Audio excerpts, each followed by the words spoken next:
दोस्तों, डीयू में admission CUET से नहीं होना चाहिए, इसके लिए काफ़ी पुख्ता सबूत मिल गया है। तो डीयू में एडमिशन्स बहुत बड़ा मसला है, क्योंकि दिल्ली यूनिवर्सिटी में देश के हर कोने कोने से बच्चे आते हैं और डीयू एक प्रीमियम इंस्टीट्यूट्स माना जाता है और देश के टॉप क्लास के इसके पास कॉलेजेस हैं, जैसे saint Stephen, Hindu college, Ramjas college, Shri Ram college of commerce, Miranda house, Khalsa college और कई अन्य भी हैं, जिसमें पूरे मिलाकर लाखों के तादाद में सीटें हैं।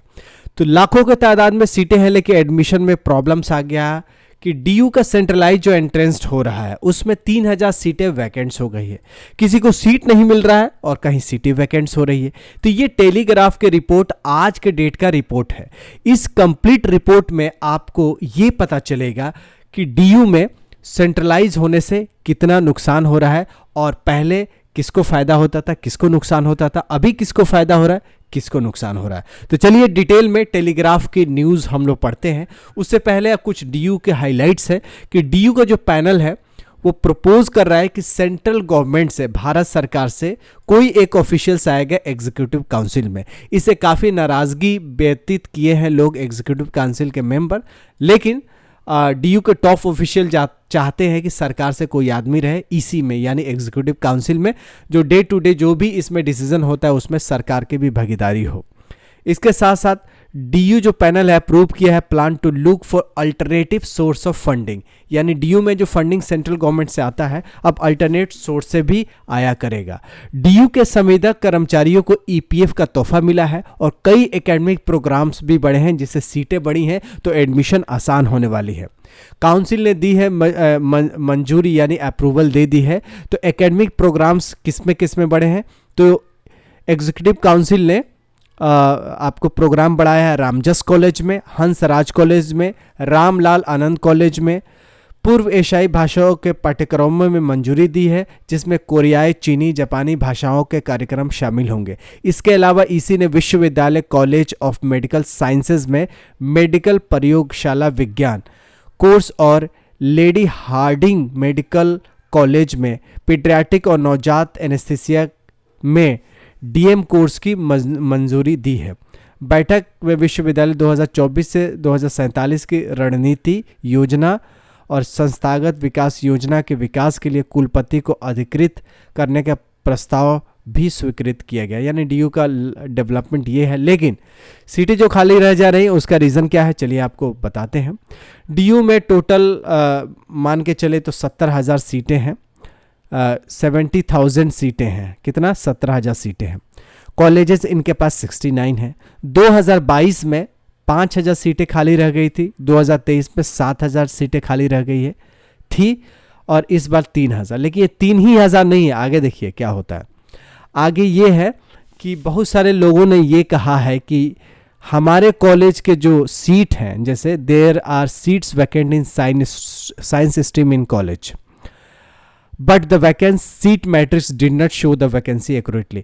जो सीट मैट्रिक्स है उसको उसमें दिख ही नहीं रहा है, लेकिन एक्चुअल में है।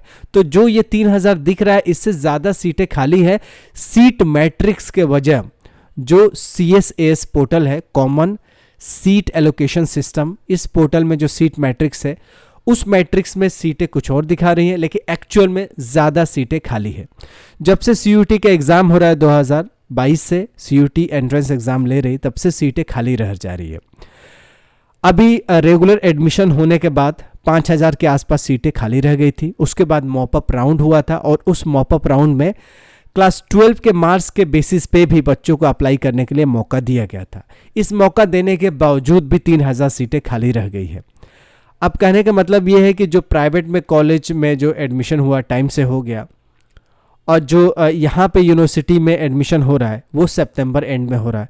तो आभा देव हबीब जो मिरांडा हाउस कॉलेज के फैकल्टी मेंबर्स हैं, इन्होंने कहा कि मार्क्स के बेसिस पे एडमिशन होना चाहिए था। University had plan to start the admission in July but it could not start only in the last week of the August. Could only start in अगस्त के लास्ट वीक में शुरू हुआ, लेकिन जुलाई में होना चाहिए था। और NTA जो CUT का रिजल्ट टाइम से नहीं दे रहा है, तो student are waiting for long time admission already private में ले लेते हैं और वहाँ क्लासेस स्टार्ट हो जाती है, तो उनके लिए इजी नहीं है कि जो फीस वहाँ दे दिया है फीस को कैंसिल करा के फिर सितंबर में डीयू में ज्वाइन करें। तो ये सारे बहुत सारे इसमें रिपोर्ट्स है। इस रिपोर्ट्स में यही है कि जो पुराने सिस्टम था उससे ज़्यादा सीटें फिल हो जाती थी, अभी सीटें फिल नहीं हो रही है। लेकिन किसको फ़ायदा है? अभी कहने का मतलब यहाँ आ रहा है कि अभी कोचिंग लोगों का बढ़ावा हो रहा है। यहाँ पे लिखा है साफ साफ कि कोचिंग का बढ़ावा हो रहा है, कोचिंग लोगों का पैसे खूब आ रहा है भर भर के। तो कहीं पे यहाँ इसी में रिपोर्ट है कि ये जो है वैकेंट सीट्स बढ़ रही है। ये जो CUET का जो एग्ज़ाम्स हो रहा है उसके एग्ज़ाम्स के प्रिपरेशंस के लिए बच्चे तैयारी कर रहे हैं और तैयारी करने के लिए कोचिंग का सहारा ले रहे हैं और कोचिंग का सहारा लेने के लिए पैसे देने पड़ रहे हैं। तो जो प्राइवेट कोचिंग है ये है ना, यहाँ है कि she added the CUET has led to the proliferation of the private coaching, neglect the class 11-12 studies to prepare for entrance and decrease in admission of the rural and female students who could not afford the coaching। तो जो coaching afford नहीं कर सकती थी उनके लिए अभी क्या हो रहा है कि दिक्कतें हो रही है CUET के बेस एडमिशन्स पे। तो DU के बहुत सारे अपडेट्स हैं। एग्जीक्यूटिव काउंसिल ने सीटें बढ़ाई हैं, कॉलेजेस में अगले साल से एडमिशन और आसान होगी। सीटें बढ़ रही हैं तो बच्चे ज़्यादा से ज़्यादा इसमें एकोमोडेट हो पाएंगे, एडमिशन ले पाएंगे। लेकिन सीटें खाली रह जा रही है क्योंकि सीट मैट्रिक्स वेल डिज़ाइन नहीं है। जो टेलीग्राफ के रिपोर्ट्स है कि सीट मैट्रिक्स में सीट खाली नहीं दिखा रहा, लेकिन एक्चुअल में साइंस में सीटें खाली रह चुकी हैं।